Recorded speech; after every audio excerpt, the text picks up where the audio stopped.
Good morning, folks. This week we are going to dive into our action planning. So, an action plan, as you know, is intended to be a living document that you use as a blueprint to plan your programming. So, this is something that you come back to multiple times throughout the course of the year. When it comes to action planning, there's some different components that we look at to help design a successful program. First, we look at quantitative data. This is like the hard data where we are measuring our impact in terms of attendance, behavior, and grades. So this shows up in the annual student outcome goals and then is bookended at the end where you measure how those areas of attendance, behavior, and achievement have been impacted by your work. Next, we look at more qualitative data. This is where we are breaking down the bigger picture concerns that we see in our building and help figure out how we're going to support students in those technical skills, the soft skills, perceptions, and feelings, and build those areas to help them make some changes and support them in the areas of attendance, behavior, and achievement. So this is where we're identifying the mindsets that we want to work on and measuring what students already know. For us to impact grades, we wanted to look at time management, organizational, and study skills.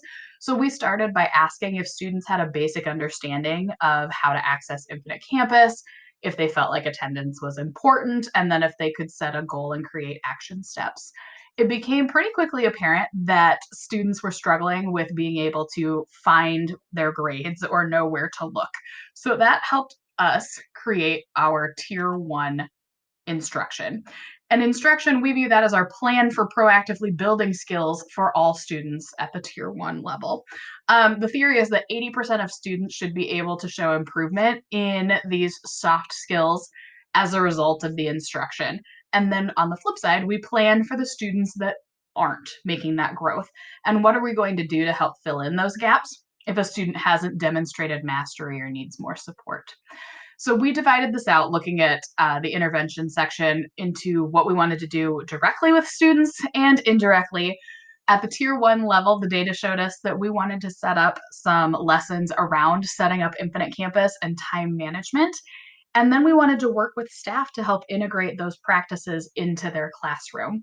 At the tier two level, we wanted to provide some small groups around that and then focus through check in, check out on that as well. And in the indirect side, we're going to continue monitoring data and referrals. And we wanted to dabble into the tier three piece too to help create some of that instruction that or social skills instruction that might be presented to students struggling in achievement as well.